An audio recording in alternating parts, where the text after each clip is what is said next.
Hey, this is Karen Coach's Corner Chats, and on the episode today, I have Becky Burleigh. Becky, where are you at and what are you up to? That's a really good question because it seems to change a lot. I am currently still in Orlando. My interim role with the Pride goes through the end of the year. So at the end of the year, I'll be moving back to Gainesville, teaching a couple of grad level classes in the master's program there, which I did this past semester too, both online, and two new ones this spring semester, and doing a little consulting and trying to retire. What classes do you teach at the grad level? So each of the What Drives Winning books that have been published are made into a grad class. So this past semester, I taught just the original What Drives Winning, and then also What Drives Winning environments. And then next semester, I teach What Drives Winning teams and what's really important. And is that part of what kind of program are the students in that are taking that class? Yeah, good question. It's sports management, and it's high performance coaching. So basically it's like a coaching development, but you don't have to be a coach. You could be a leader also. It's just very relatable material.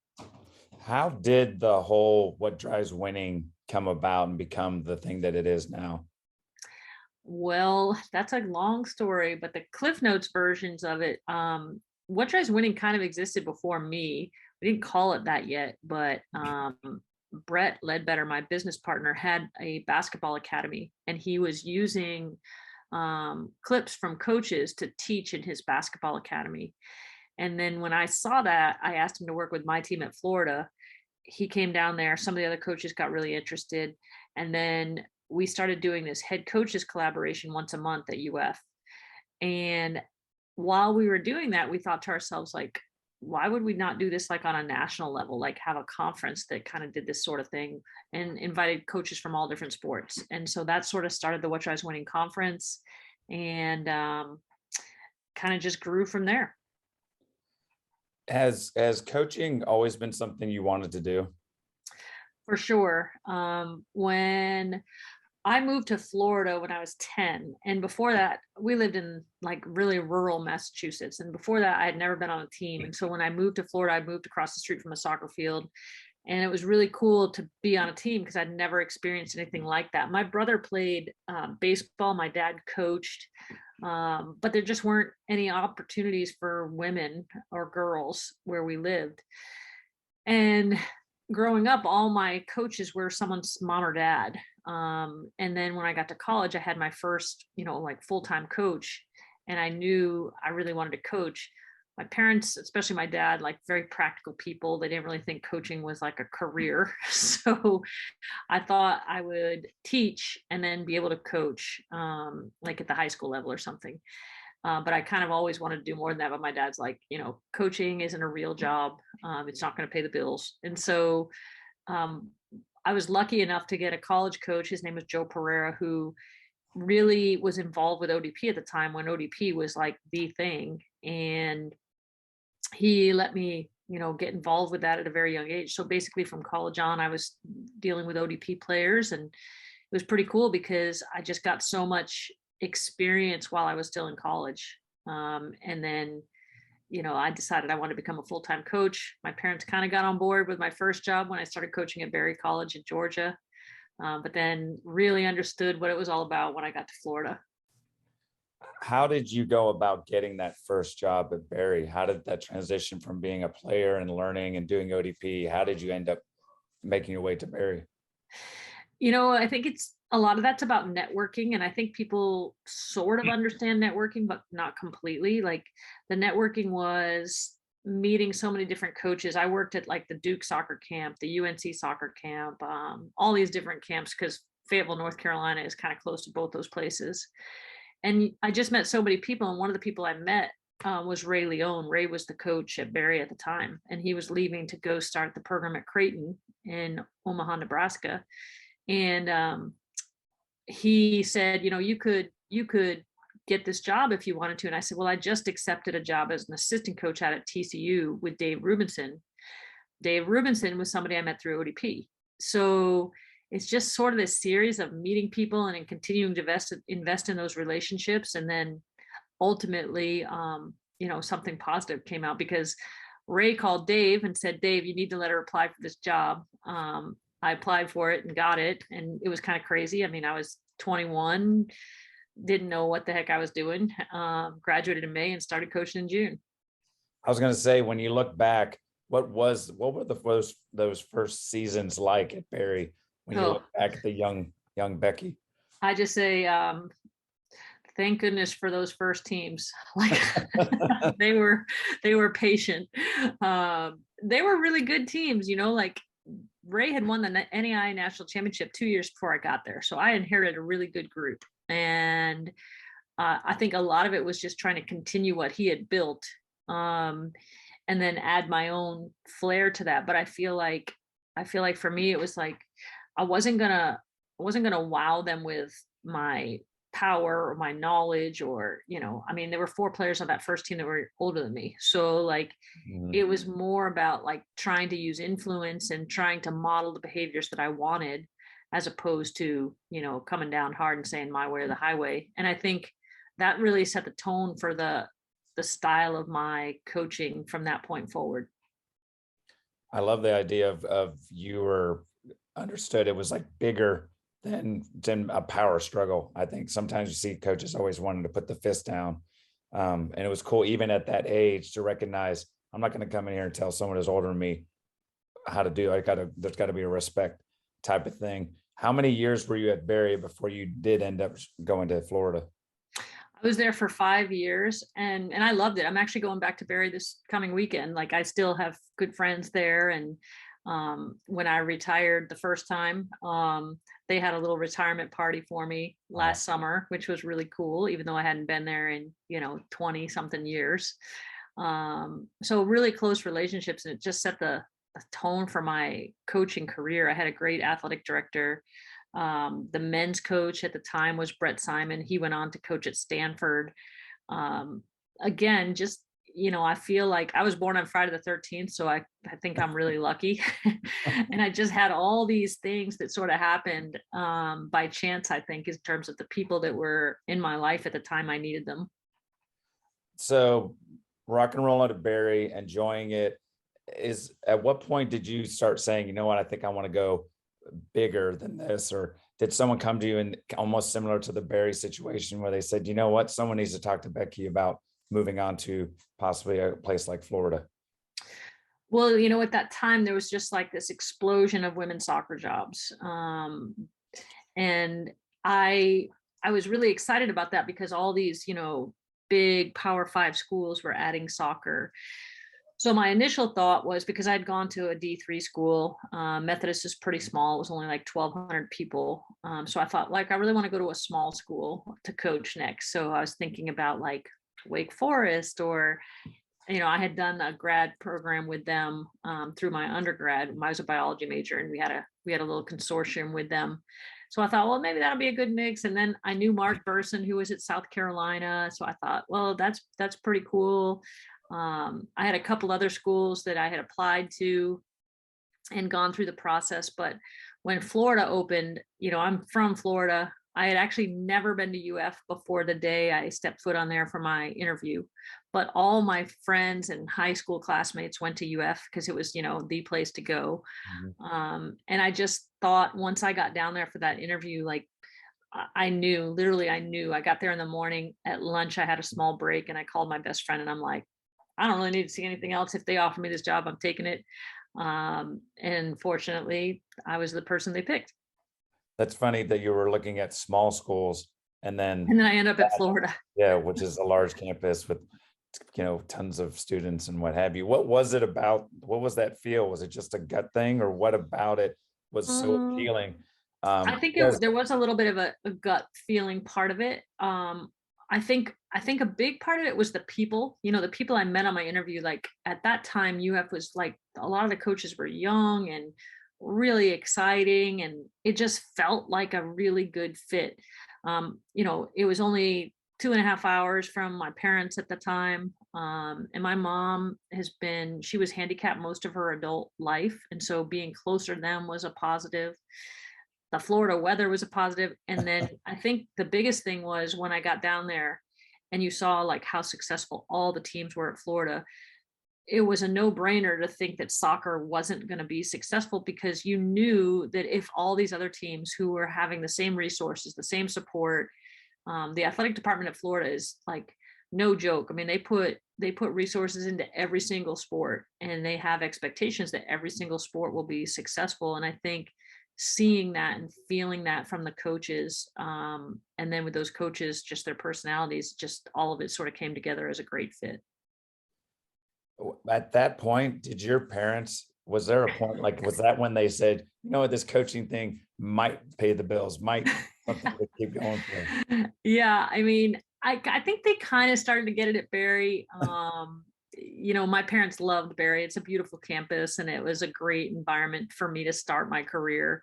But then, like, coming to Florida, like, they had never been to UF either, and no one in my family had even been to college before. So, like, seeing like a big university like that and the functioning of that, like, I think they really got it. In the first year, like at Florida, the first year we didn't have a team. We were just putting everything together. That was exhausting. I'm glad I did that once, but I would never do that again.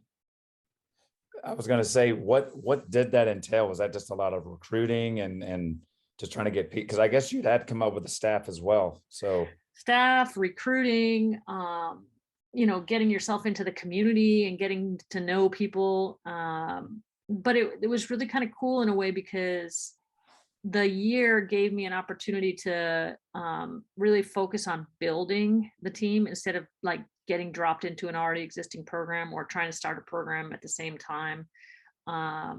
Again, I think it was another fortunate thing that happened in my life in terms of timing. But I think that the cooperation that I received from all of the other teams, because think about it, like when you don't have a team and you're trying to recruit a whole team, first of all, you're recruiting a lot of people. mhm. And then second of all, you don't have anyone to host them because you don't have your team.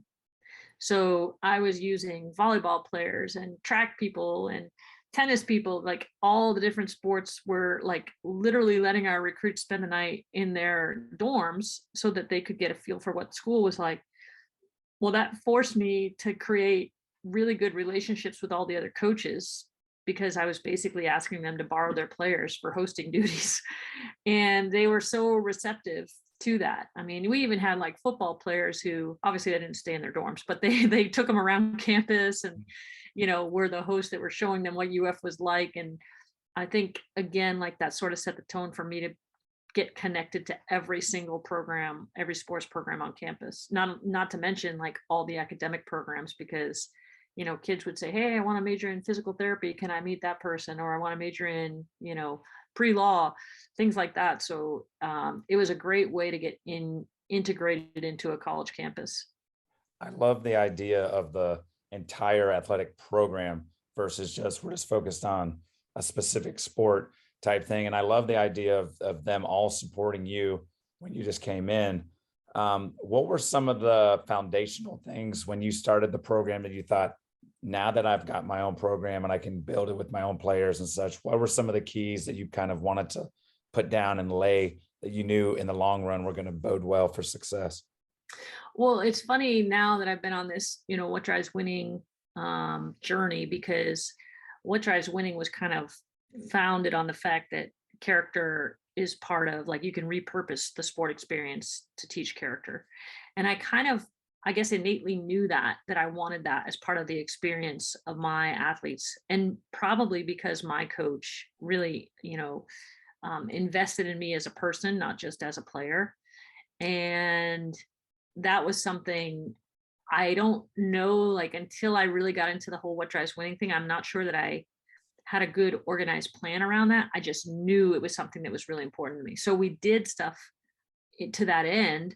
But I think once Brett and I met, the structure around that all became a lot more clear for me. And what were some of those things that became more clear? What were some of those things that you implemented that you found success with your group? I mean, I think mostly just like, how do you sort of systematize some of those things? So, for example, like if you're going to have that as a theme. So for us, like a big thing at Florida was person greater than player. So we were always talking, like when you walk into our practice field, there's a big sign that says person greater than player. And I wanted the players to feel like we were invested in them as people first. And we knew that playing was what they did, but it wasn't who they were. So I never wanted them to feel like, they were sort of just these, as I think Anson Dorrance says, like chess pieces that you move around at your will. He never believed in that either. And I think understanding that they're people who play a sport that they love, and it's my job to help them progress in their sport, but it's also my job to help them progress as people by the time they leave college. The one thing I love, and that's that big holistic idea of like, you're going to be future women that are moving forward and such. What were those first 4 or 5 years for you as a program? Like, were the results coming? What kind of were there times where you thought maybe this isn't going to work out? Were there? Well, we definitely had our downs. We tried to play a really aggressive schedule right from the start. Now, to take it even one step back, because of my connections with ODP, I knew a lot of really good players pretty directly. And that really helped jumpstart our program, because some players that, probably would have considered more established programs because of my relationship with them through ODP came. And that really helped. Danielle Fotopoulos, she transferred the second year of our program. She was the nation's leading scorer at that point, and she transferred to come to be closer to who was then going to be her husband. He was in Tampa and she was at SMU at the time. So like, there were just, again, like so many positive things that happened, but we definitely, because we played that aggressive schedule, I mean, like the first year we played Carolina, we lost 9-0.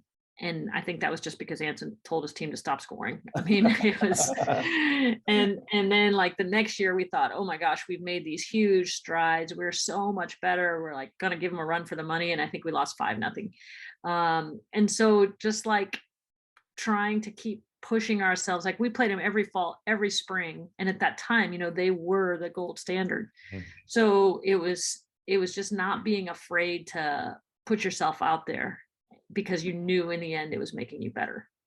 I was going to say, was that difficult to sell the girls on it, or did they see like the reasoning behind, like, if we play these tough ones, it's going to make us better in the long run? Well, I think when we were in the 9-0 game, they were not thinking that. I remember actually one of my friends came to the game and I was, up on the sidelines coaching. I think it was like 8-0, 9-0. And they're like, why didn't you just sit down? And I'm like, well, like, how could I do that? Like, if I did that, you want my team to lay down? Like, So I think once we played them multiple times, it got to the point where we were just sort of like, we were like sick of them, like we were sick of losing to them. We were sick of getting outclassed. And so we had a choice. We either had to like step up or we were going to keep getting pounded. And I think that sharpening of the saw by playing them so much really helped. Was there kind of a moment you look back and you said that was kind of the tipping point for your program, where you said, now we're starting to grab momentum? I don't know if it was maybe that the players, it was that group, that chemistry, that mix, or what was it that you look back and go, that's when I knew, like, yes, we're in the right direction? I mean, there were a couple of results that sort of got us there. Like I remember we beat Virginia. They played us at Florida. And I think, oh my gosh, it was one of those like Sundays where it was like 100 degrees and 100% humidity. I think when they stepped off the bus, they were like, whoa. So we might've won before we even started playing in that one. And then we played Carolina for the very first time at home. We had never played them at home, and we lost 2-1 in overtime, but it was the first time we'd ever scored against them. And obviously it was a really competitive game at that point. So I think those were results, but then I also think there were times where it's like, you could just see things in training where like, it was a very competitive training session. People were pushing each other, but then like, once they walked off the field, there was just a whole different vibe of like, hey, we're here to make each other better. Like one of the things we talk about is like, underneath that person greater than player sign, it says #strive together. It's like, how do you take that intra-team competition and make that healthy and positive, instead of like, hey, I don't want you to play good because like I really want the playing time. Like figuring out how to try and make that a more positive relationship. And I think that's hard. That's something you have to keep working on like all the time. But there were some of those early teams, I think, really bought into the battle of training to make each other better. I love that idea I love the idea of battling to make each other better. And then the idea of like, where does my role fit within the team versus I want to be better than the person next to me just so I get more Mhm. quote unquote playing time, um, type of thing. When you started getting the success, winning national titles and leagues and all those types of things, was it different now once you were having success? Did you have to feel like there was a different maybe pressure or expectations, or did you change your coaching in any way when you became successful? I always hear when you're on the top, it's harder to stay on the top. So what was that experience like? I agree with that. I mean, I think we talk about it in What Drives Winning a lot is you light the fire that burns you, so you set an expectation and then nothing is good enough unless you meet or exceed that expectation again. Um, but I think I've always had like a really good group of people around me that kept me very grounded. So my parents didn't know anything about soccer. I mean, till the day my mom died, I think she has no idea what offsides means, and she could watch a game of ours and we could lose 4-0. And she'd be like, "You guys played great." And I'd be like, "I don't know what you were watching." My dad was not into sports besides, like I said, he coached my brother's little league baseball, but like that wasn't their thing. So there was no pressure from that standpoint for me. And then I had a group of college teammates who I'm really close to. We call ourselves the has-beens. And so we've been getting together every year since we graduated from college, usually twice a year. And that group, although like they were fans, like they supported the Gators because of me, um, they were also like very much grounding forces for me. I can remember I got inducted into the Hall of Fame for Methodist College and for the conference we played in. And I was like an okay player, like not a great player. And my college teammates were like, "This is bullshit. It's only because you're a coach at Florida. This has nothing to do with you as a player." I'm like, "Thank you. Thank you." So it's just like when you have friends like that that really keep you grounded. Of course, they were joking, Yeah. they were kind of a little truth in about the playing part, but I think it's hard to get, too big for your britches when you have friends like that. How important is that side of things for a coach at the high level that you're at, where I know you're super focused, crushing character, setting up sessions, recruiting, all that type of stuff? How important is it to have that balance of, I need to get away, so I need to go with my old friends or go and, and what have you? What type of things are that kind of helped you keep your sanity? I think everybody has different ways of creating their own balance. For some people, it's time. Some people, it's vacations. For me, like I just have a very strong sense of curiosity. I think I got this from my parents, who may not have been like formally educated a lot, but they were very much into educational things. Like as kids, we watched PBS like nonstop. We went on like field trips with my parents that were totally educational, and at the time, like completely cringeworthy for me as like a preteen and teenager. But it kind of instilled in me this like sense of curiosity that has always stayed with me. And it's about anything. Like I can get really excited about music, or I can get excited about reading, or I've taken like the community college wine tasting class from Santa Fe College in Gainesville like 7 times, like just like all different things, like I took a language class, like that for me is like just satisfying my sense of curiosity. And for me, like those were the kind of things that helped me stay refreshed.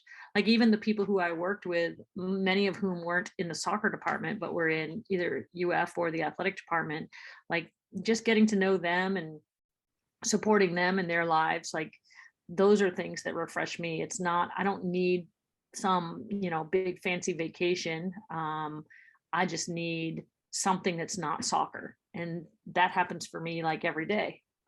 So I think it's kind of a good way for me to deal with that balance issue.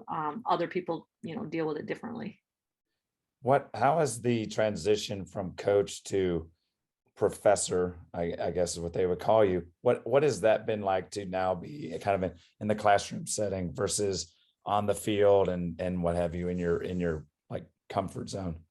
Yeah, it's kind of funny. Like one of them is like, I've never had a player call me coach. Like everybody just calls me Becky. And so I told my students at the beginning of the semester, I'm like, you could just call me Becky. And like, they just can't do it. Like some of them are just like, professor, or some people will call me Dr. Burleigh. I'm like, I do not have my PhD. And so it's kind of funny in that sense that like a title is important to them. But I think because we're talking about like high performance coaching and high performance leading, it really doesn't feel that different. I feel like I'm a career coach for a lot of them when we're talking about like different transitions. Like I have a couple guys in my class that are on the football staff at Florida, which just turned over. Mhm. I have some coaches that are coaching in all different parts of the country. One that just, they lost their assistant coach in the middle of the season and she wanted to elevate herself into that position. So it's actually kind of fun because it's like you sort of get to stay involved in coaching indirectly. Is it almost like your own mini mentoring kind of setup? Yeah, that word mentor always kind of like, I like to think of it more as like a thinking partner than a mentor, because I feel like mentor like gives you like hierarchy. And, I feel like I learn just as much from these young coaches as I do from someone that's got 30 years experience.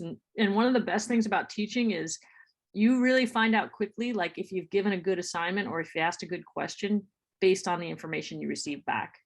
And I would I would think about like taking that back into my coaching if I was coaching now, because like there was one assignment we just did at the end of the semester, and I'd say a third of the people did a pretty poor job on that assignment. And I'm like, clearly I did a very poor job of describing this assignment and what I was looking for in this assignment, because maybe if one or two people did, you would say you could justify it, but like when a third of the people don't, like I haven't done a good job of clarifying that.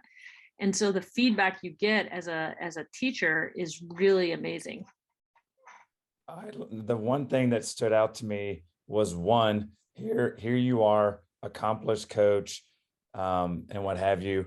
Um, and still, like you said, you have your curiosity, and then you're learning even from these young 20-year-old whippersnappers. And the other thing I loved was the idea of the feedback type of thing, where sometimes we as coaches let that ego get in the way and it's the player's fault, or in this case would be the student's fault of not understanding it. And I love that you took it and said, wait a minute, maybe I didn't set it up in a way that they understood what the expectations were, which I think is speaks volumes, which is why I can see why you would be such an awesome coach in the first place. Well, I do think like as coaches, we do get a lot of feedback too. And whether or not we accept that feedback is up to us. So for example, like every time you play, every Friday, every Sunday, or Thursday, Sunday, whatever days you're playing, are feedback sessions of like, okay, how well did I teach during the week in terms of playing against a live opponent? But every day at training too, like when somebody doesn't do a good job with an activity, like you could look at it two or three ways. Like it could be it's a bad activity. It could be that you haven't explained the activity well. It could be that it's just stretching them and it needs to look bad before it looks better. And so I think that as coaches, we should really work hard to pay attention to that feedback more instead of just putting it on someone else. Do you use that opportunity to share with your group, your team, what one of those three issues might be? Like when it's like, oh, this is on me, not a great session, or Yeah, we've done that. I had one of the best teachers of the game on my staff, Alan Kirkup, who like he takes the most complex situations and makes them super simple. And even times with him, who I would tell you could teach like 20 times better than me. He would have to say like, okay, time out, let's start over, let me clarify. And his willingness to reteach in those situations was a great modeling tool for myself too, because like I said, I think he's one of the best teachers of the game. And to watch him reteach something to get more clarification was just really awesome to watch. how important was that as you kept going along with the program to surround yourself with coaches like that maybe brought something that you, I don't want to say lacked, but that maybe a piece that you wasn't one of your strong sides, to kind of, counterpart what you had?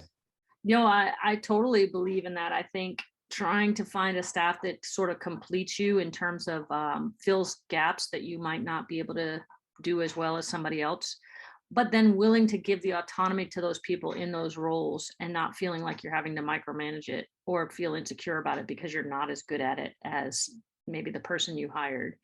But that was something I tried to do. I mean, I had a very stable staff for a good part of my career.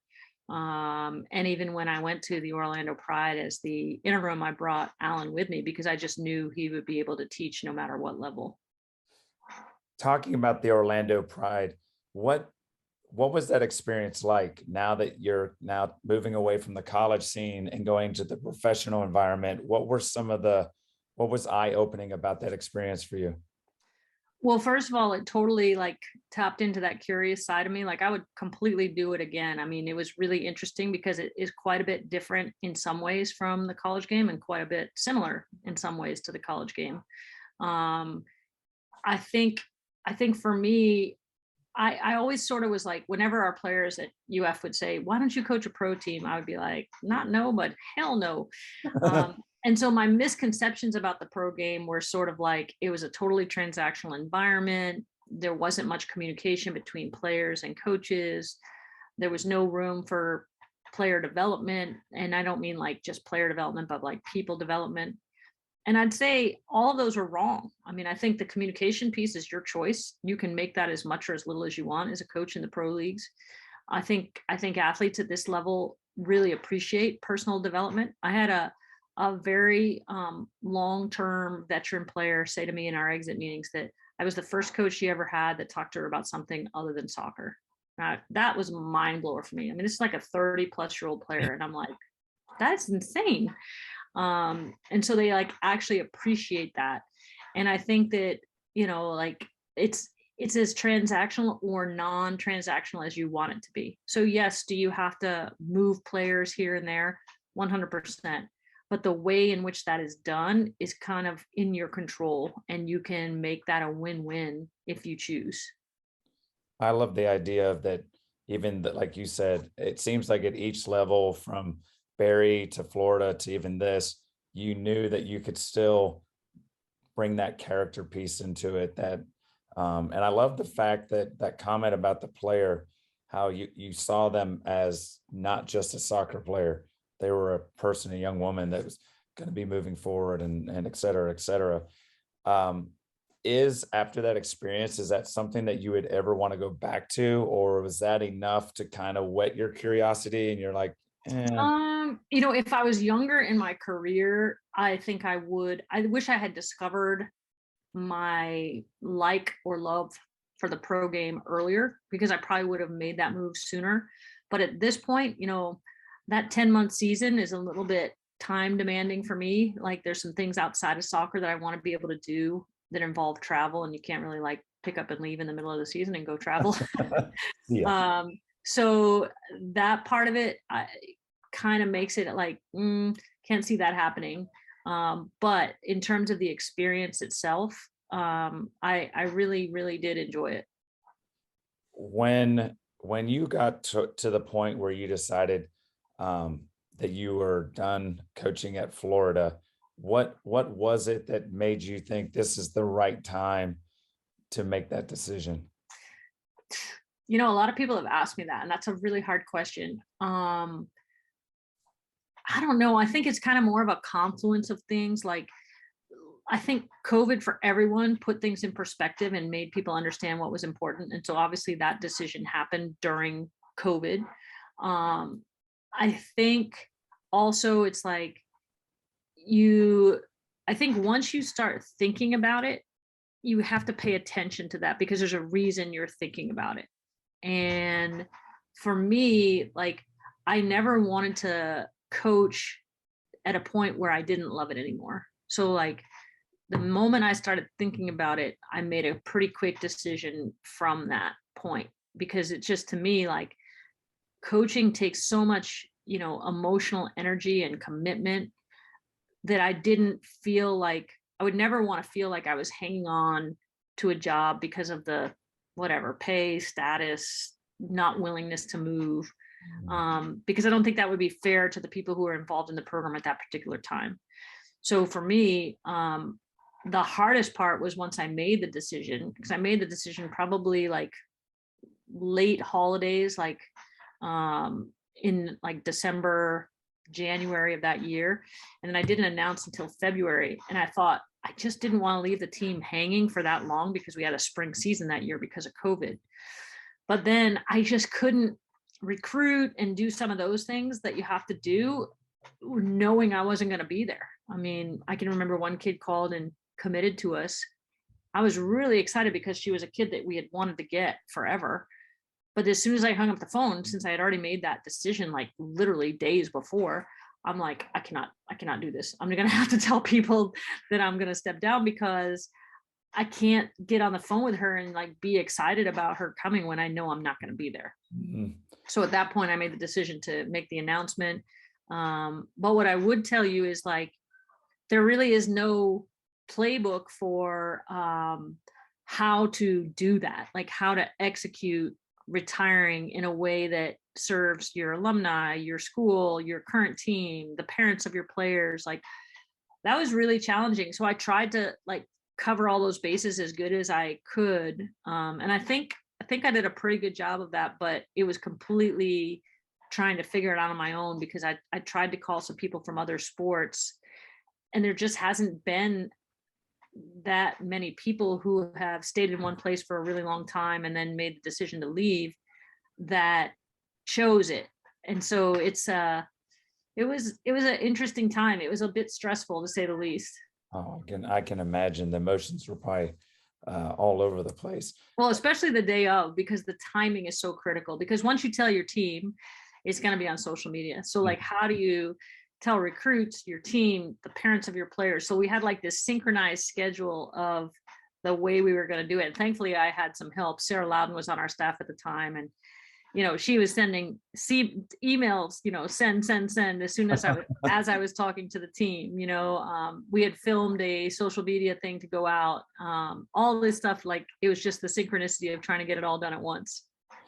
What was the reaction of like your assistants and your players? Was it a mixture of like, we get it, we love you, we understand it, and kind of like the disappointment type of thing? What was the kind of the feel?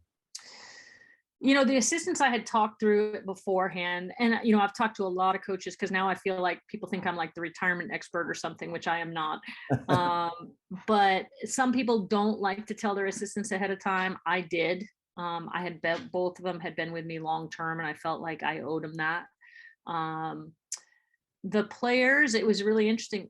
I was surprised at how surprised they were. I mean, I guess when you're in it, you just don't think about things like that. But I'm like, you know, I'm not like a spring chicken or something. Like they could have at least had an idea that this might happen, you know? Yeah.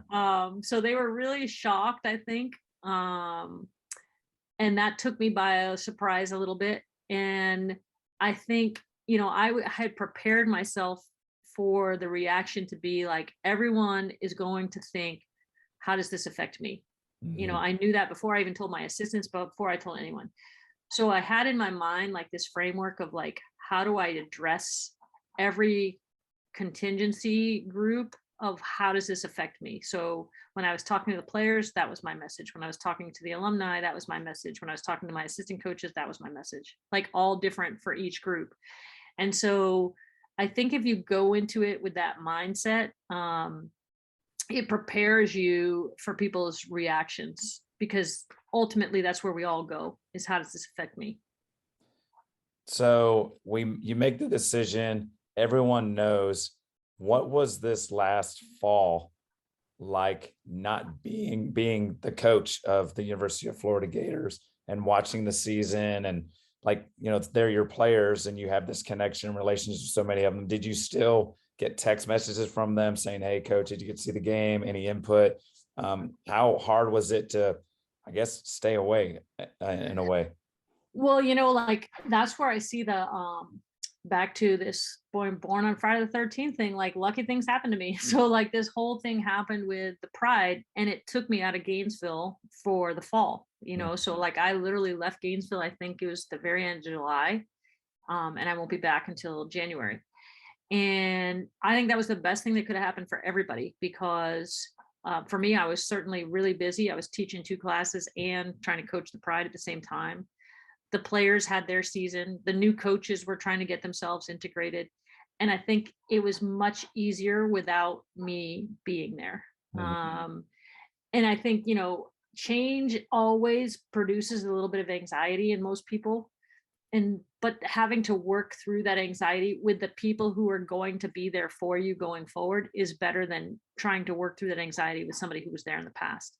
So I was really glad that I wasn't able to be that accessible. And even like watching games, like that wasn't that easy for me because a lot of times we were playing on the same nights and Mhm. I thought to myself, I'm going to make a concerted effort to stay away. And then I didn't even really have to try that hard because I was so busy anyway. Makes sense. Makes sense. Um, as you look forward, so great college coaching career, enjoyed the Pride experience. What is your focus now moving forward? What does your kind of impact now go as we move forward? I think that I was really lucky in my coaching journey because, like I said, I had really good people around me every step of the way. But I know that not everybody's that lucky, and not everybody gets the knowledge of having great people around them to sort of give them the ropes and everything.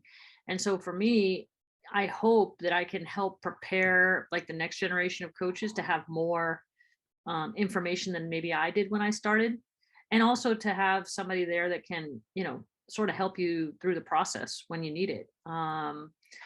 And I know, like, in some ways, like if I like when you're dealing with a player, you are affecting that player and your whole team. But when you're dealing with a coach, hopefully you're affecting their whole team. So in some ways, you can even have a bigger reach by helping out with coaches than you can with players.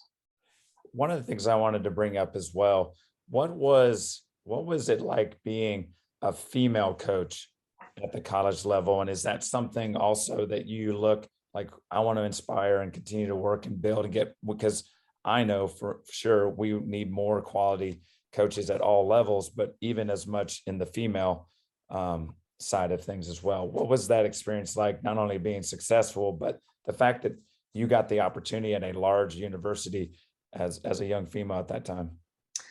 Yeah, I mean, you know, the athletic director at Barry at the time was Bob Pearson, and for him to hire, a 21-year-old female, like, was he crazy? Like, I mean, but he knew that he could mentor me, and he did. He was a soccer person himself, and then he knew that Brett Simon was the men's coach who would help me.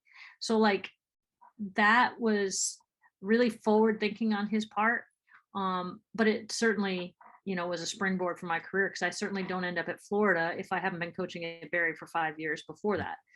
Um, and so for me, like with the female side of it, I got involved with the NCAA Coaches Academy pretty late in my career. And there was a speech by one of the coaches there where she talked about like giving back to the game. And I really felt guilty after she talked because I didn't think I had done much of that. And it really inspired me to be on this, path of trying to give back, and not just from like a development standpoint, but also just like on a personal side. So one of the things I try to do is like if a female coach gets let go, for example, like trying to be the person that can reach out and say, hey, how can I help you? Like, how can we network if you want to stay in the game? If you don't want to stay in the game, how can we, talk about that? And then also like be a cheerleader for women when they have accomplishments, like recently, obviously Jen Rockwood from BYU was in the Final Four, and like, I mean, I love Mark Krikorian too. We had a great relationship at Florida. So seeing both of them in the finals was terrific. But like, it was Jen's first time in the Final Four. She'd been there 27 years. Like trying to support her in a way that would like lift her up. And I think we as women really need to do a better job of that. And I think it's something that I learned pretty late in my career, and I hope that I can pass on to people to learn earlier. The one thing I love is that you've continued to learn lessons even after, like you said, the experience that you have and the resume that you have coaching wise. But not only did you take it, but you're now again like you're paying it forward. And I think one of the things sometimes we get because it's funny to hear that, yeah, the coach at FSU, we had a great relationship, where I think in a lot of sports and the way it's kind of put out there is we don't like one another. Right. And We're I supposed think, to hate each other, Seminoles and Gators, but it didn't yeah. really work out that way. And then even like talking about Anson, like at North Carolina, like these, Yep. you think that, oh no, we're a big, but I love the idea of we were helping each other out. We're working with one another, like, for the betterment of the game.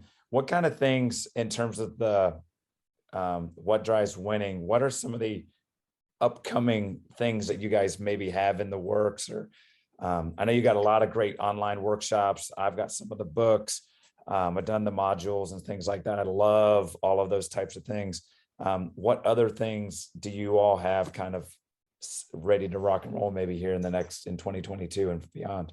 Well, the biggest thing, like the thing I'm most excited about are the classes, because ultimately there's going to be 5 classes. So there were 2 in the fall, 2 in the spring. We'll add a 5th one. So there'll be 5 classes, which is 15 hours, which is a specialty in a master's program. So like being able to, whether you take a master's and do this as your specialty, or whether you just take these 5 classes and become like certified in what drives winning through UofF, like both of those are really exciting for me. I think they're very hands-on type classes. It's not like, sit and read a book and, do something from that. It's like you have to practice things that are real. And it's very like, some people are like, it's an uncomfortable position. Like one of the things that they had to do in one of my classes was they would have to teach a character skill to an athlete on Zoom, and then they would have to send me their Zoom and I would watch it, and man, like some people were so uncomfortable at the beginning, but by the time the end of the semester came around, like they had improved so much. So it's really hands-on and it's fun. We will probably go back to some in-person events. We haven't had a live conference this past year. So I think there's some setups where we're looking to partner with some educational groups. This What Drives Winning curriculum is so connected to, like, whether it's military, education, leadership, sports, like it's so universal. And I think people are beginning to really understand that. And I think that's what's exciting, is it just has like this, like, I think we've just scratched the surface with it. Yeah, I would agree. The stuff, I love it. I've been trying to implement some of the things within my, excuse me, high school program and what have you. And the character, base thing, the person bigger than the player, is something that you see throughout the themed. And I love all of the examples of, like, with the Mark Few Gonzagas and having Gino Ariema and just like all these coaches that everyone looks up to, and to hear some of the inputs from multiple sports, it kind of transcends all of them, makes it so much easier to relate to for me as a coach, and I know for others that are doing it. Well, and what's really cool about that too is like all those coaches you're mentioning, like they have been guests in our class. So like our class literally has access to ask these people questions directly, and I mean, what better education can you get? I think that's the beauty of What Drives Winning, is we're not saying we have all the answers. We're just hoping to ask the right questions so that people can access information. And just people sharing their journeys and the way they do things. Like, it doesn't fit everyone. I'm not going to be like Gino in 100% of the way I coach, but maybe I'm going to take a little Sue Enquist, and then I'm going to take a little Patty Gasso and maybe a little bit of, Brad Stevens, and mix them all together. And then I have a great basis of what resonates with me. I love it. Those are all just all the names. I was like, oh my gosh, what an awesome. And for those kids, or I call them kids because they're young, but college kids, to have that opportunity to hear and to have some Q&As and what have you is amazing. What is it like with alumni? How do you? Oh my gosh, that's my favorite time of year. Yeah. How do you stay connected? Like, how do you build and continue that relationship that you've connected? Because it sounds like, and I know for sure that you get really tight with your players. And even like at the Orlando Pride, as you leave in January, I know you're going to continue on building those relationships with those young women. What things did you find worked, and how beneficial for you as a coach was it to see them 10, 15 years after they were done playing? Well, it's easy, I think, or easier to stay connected when there's only been one coach at the program. So that's a huge advantage that we've had. But I'll give you a perfect example. The other day, one of our alumni reached out to me, and she's just finishing PA school, and she is moving to Tampa. She's in Colorado right now. And she was like, this is a particular PA that I really like to work for, but that's probably really shooting high. Do you have any other connections with PA positions in that area? So all I did was put it on our alumni group me. And in like the first hour, one of the women there's an alumni, she was from the very first team. Her kids go to school with this PA that she was really wanting to work with their kids. Another one has been a PA in the Tampa area for 15 years. So it's just like when you have that many people coming through your program, there's forget 6 degrees of separation. It's probably like 2 degrees of separation. There's always ways to connect people. And I think that's what our alumni is so great at, is like they're always trying to connect one another with different things, whether you're from the same era, whether you're from a totally different era. Like it's really, really cool. And my goal is to try and get Tony, the new coach at Florida, integrated with this alumni, so it doesn't feel like there's my people and Tony's people. Like we can have everybody together and continue this amazing alumni tradition that we've had at Florida. Do you have much communication with Tony at all?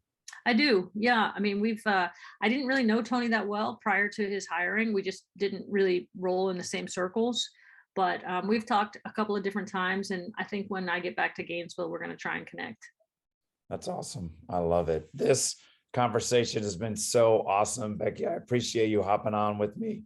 I'm going to go ahead and shut it down if my voice will survive. Hey, this is Aaron with Coach's Corner Chats with Becky Burleigh, and I'm out. Peace.